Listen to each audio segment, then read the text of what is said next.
しな身を揃えてゆこうお互いを信じ合う五人の仲間まるでスファイブに預けた命飛ぶぜ宇宙の果てまでもみんなの笑顔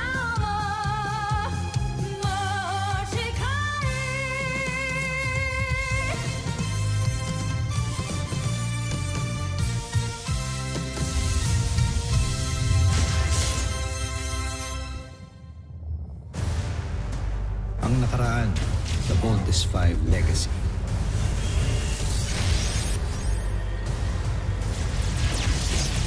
Magtung muna sa mga sasakyan!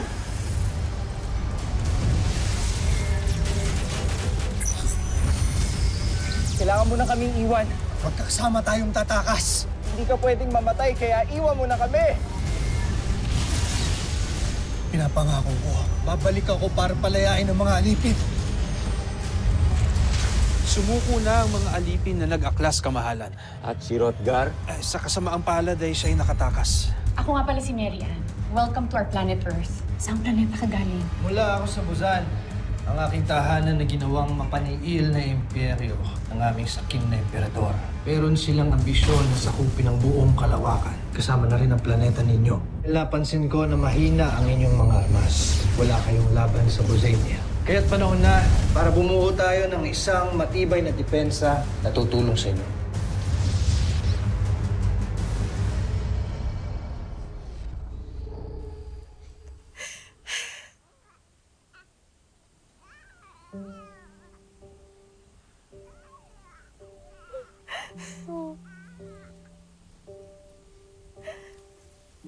Kaawa-awang bata.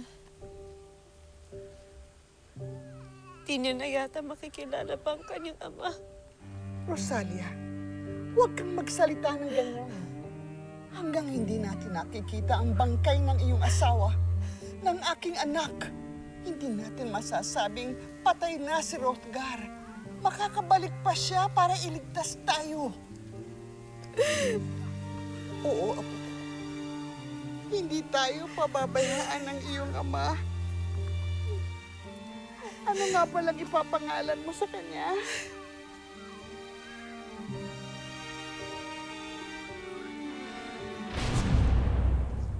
Masaya ka ba? Mahal ko.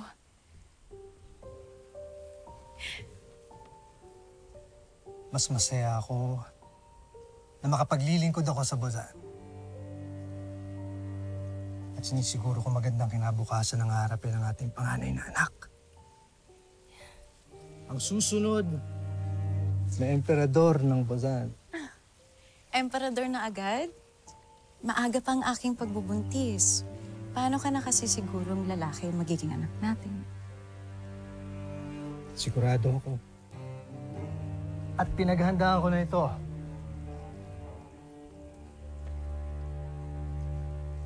Ito ang pinakaunang sandata niya na gagamitin bilang punong tagapagligtas ng imperyo. Isang punyal na sasagisag ng ating pamilya. Ang kambal na kalapati.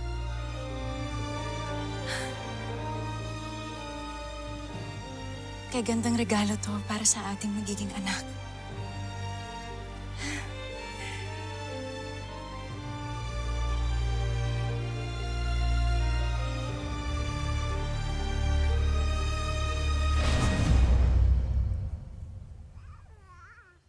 Zardos. Zardos. Zardos na ang ibig sabihin ay malakas. Bagay na bagay sa kanya ang pangalan. Sapagkat ang batang ito ang magiging lakas nating dalawa. Di ba, apo ko?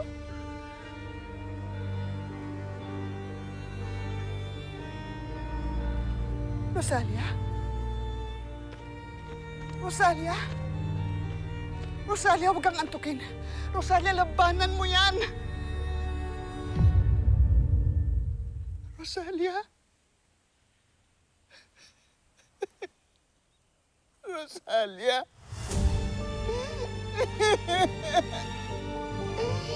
Awang apo ko. Iniwan na rin ang kanyang ina. Rosalia!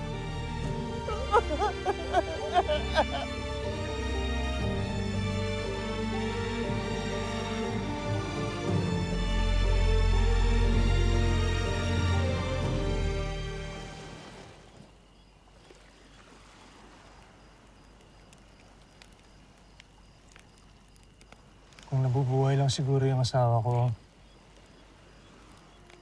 nanganak na siya ngayon. May mahanap na siguro kami. I'm sorry. Wala ka nang magagawa kundi magsimula ulit. Buuin ulit yung sarili mo. Kalimutan yung masakit mong nakaraan. Tama ka. Patay na si Hrothgar. Ibang nilalang na ako. Ibang tao na taga rito sa mundo ninyo. Tama. Kaya dapat, baguhin natin yung pangalan mo para sa new identity mo. Ano nga bang gusto mong bagong pangalan? Ano ba sa tingin mo ang nababagay sa akin? Malakas ka? Hindi ka tinatamaan ng bala?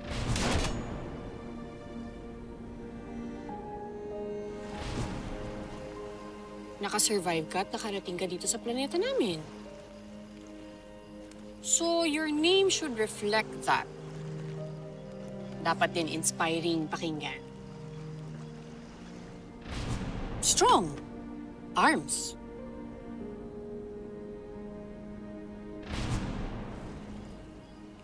Armstrong. Tama. Ned Armstrong. Ned Armstrong. Pangalan ng namatay kong ama ang Ned. Pasensya ka na kung ipapagamit ko sa'yo, pero kung ayaw mo... Gusto ko. Magandang pangalan. Kaya magmula ngayon, ay yun na ang itatawag ninyo sa akin. Ned Armstrong. Kaya ngayong bago na ang pangalan mo, dapat baguhin na rin natin yung buhok mo. Kailangan mo nang magpagupit.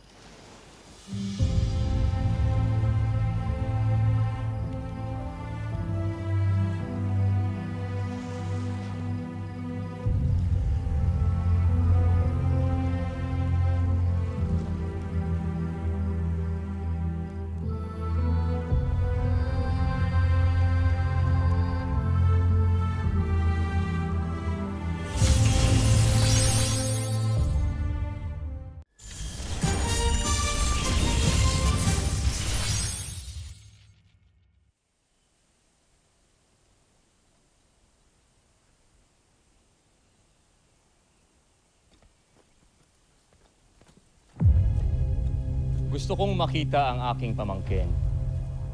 Ano ang kanyang pangalan? Zardos. Zardos, ang anak ng kanyang amang traidor. Ikaw ang tunay na traidor! Baka nakalimutan mong pumapatol ako sa matanda! Ina, kunin mo ang bata. Hindi. Hindi maaari. Huwag. Huwag niyong gawin ito. Huwag niyong kunin sa akin ang apo ko. Nakikiusap ako. Utang na loob. Huwag. Huwag.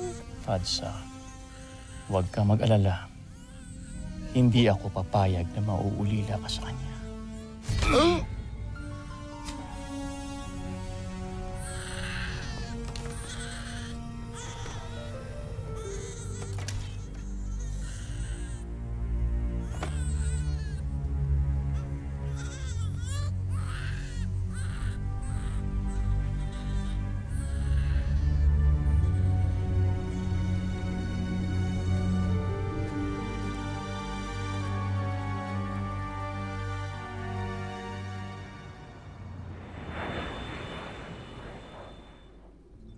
Upang magawa nating labanan ng aming armada, ay kailangan nating bumuo ng pantapat sa ultimate weapon ng Bozan Najmi Imperio. Sa lengguwahe ninyo ay tawagin nating Beast Fighter. Ang Beast Fighters ay ang mga robots with artificial intelligence. Sila ay malakas, bilis. Ginawa sila para mas mapabilis wasakin ang sino mang kalaban ng aming planeta. Kailangan na nating gumawa ng sarili nating fighting robot.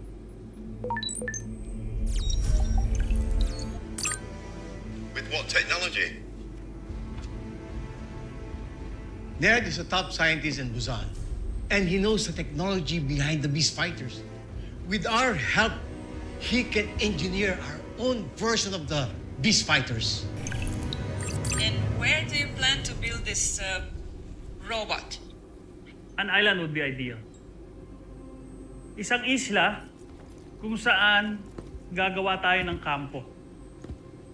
At doon natin iti-test at ide-develop ang mga gagawin natin panlaban sa mga Bozanians.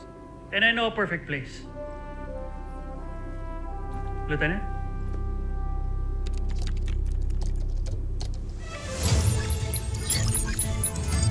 Falcon Island.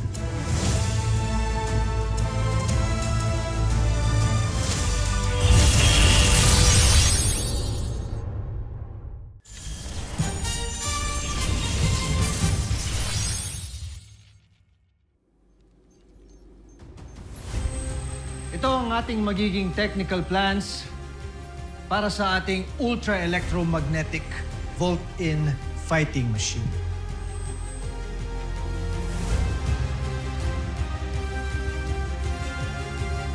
We will call it Voltes.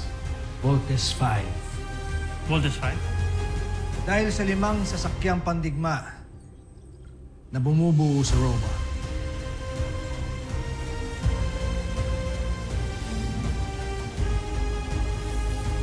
Limang sasakyan nito na kapag ka nag-combine o nag-volt-in ay makakabuo ng isang malaking fighting robot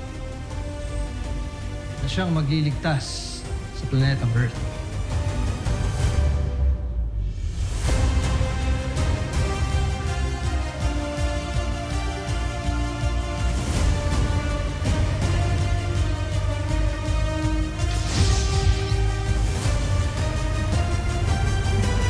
Impressive yung Voltes 5 robot.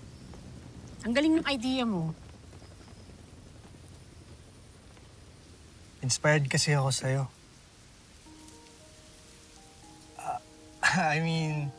Inspired ako sa mga taong gaya mo na handang ipaglaban ng kanilang mundo. Yun naman talaga yung dahilan kung bakit gusto ko yung tulungan mga taong gaya ni Dr. Smith, si Robinson, lahat ng mga tao dito.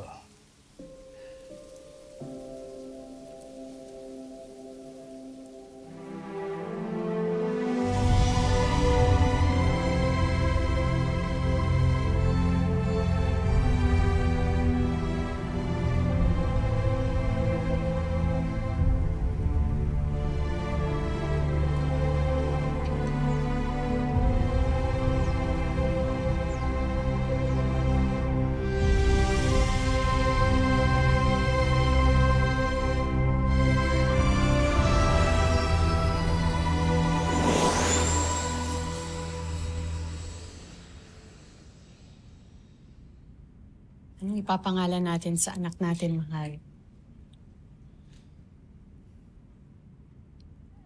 Steve N.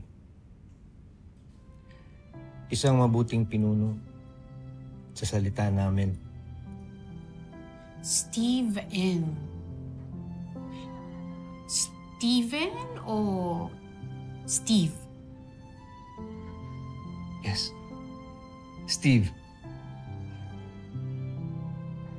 Gusto mo ba siyang hawakan, Ned?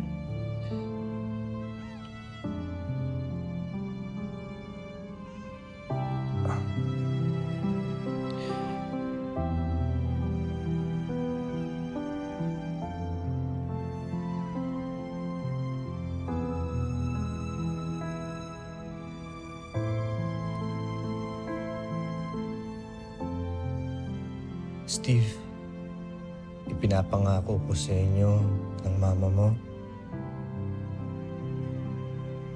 na walang mangyayaring masama sa inyo.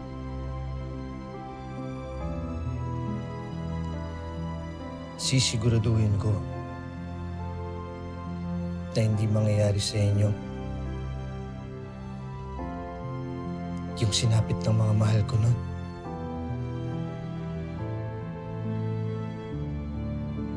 Wala nang masasaktan sa pamilya ko.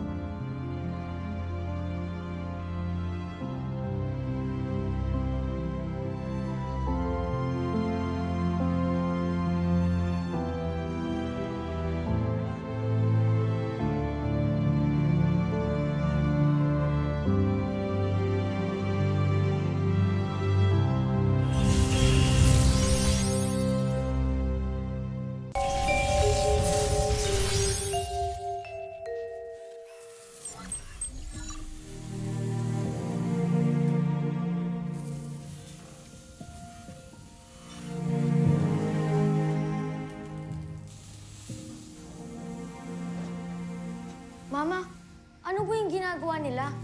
Ang robot na si Voltes 5. Wow! Kuya, tignan mo, ang taas niya. Oo nga. Lieutenant Sumera, nakita niyo ba si Dr. Armstrong? Kasama niya si Dr. Smith at si Colonel Robinson. Sige, salamat. Halika na mga anak.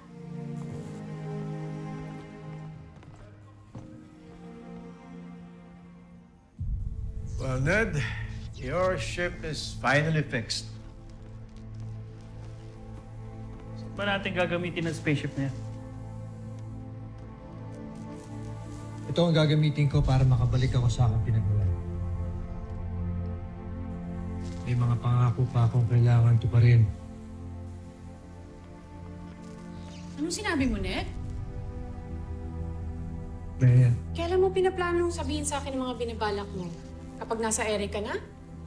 Kapag nakaalis ka na?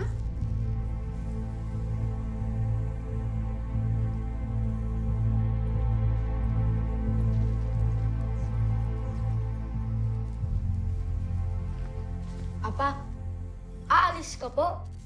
Iwan mo pa kami? Saan ka po pupunta, Papa? Papa, huwag ka pong aalis. Huwag mo kaming iiwan ni Mama.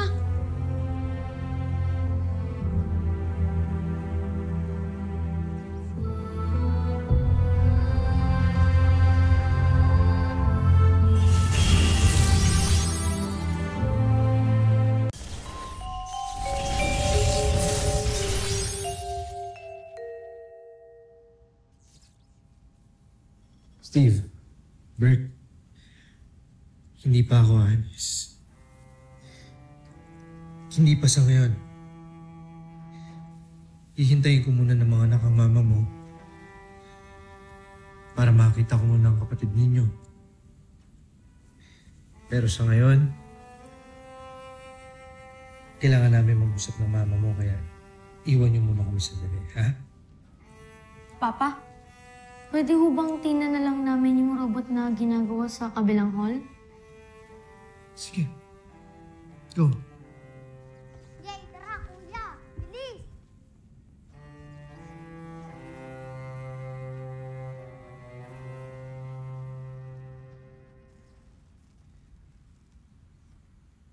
I'm sorry, Marian. Pero kailangan ko talagang balikan ng mga kasama ko. Inaalala ko ang mga alipin na hanggang ngayon ay kinigipit at pinahihirapan. Ano ang planet Earth? Ginagawa na ang lahat ng defense systems na. Inaayos na rin ang mga safeguards. Magkausap na kami ni Richard at ni Oscar. Paano kami ng mga anak mo? Marian, mahal kita. Mahal ko kayo ng mga anak ko. Babalik ako.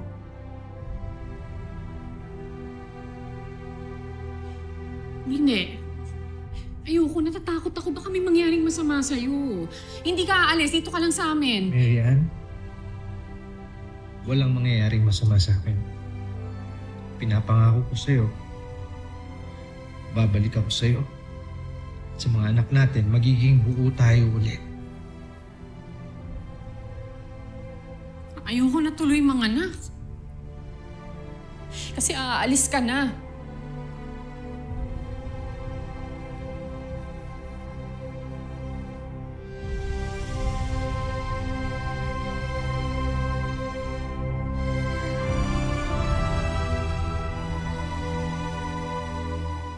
Susunod sa Voltes 5 Legacy. Nais ipakita ni Prinsipe Zardos ang nakuha niyang medalya sa kanyang paaralan. Huwag mong tularan ang iyong ama. Hindi ko siya ama. Isa siyang taksil sa buong Buzan. Mahal kita, Marian. Mahal ko kayo ng mga anak natin. Kuya, bitawan mo yan! Bitawan mo! Kayo ang may initiative maging part ng EDM special program. May isang armas at niyatago ang Camp Big Falcon. Nandiyan siya. Handa na ba kayong makita ito? Sir, yes, sir! I would like to introduce to you Voltes 5!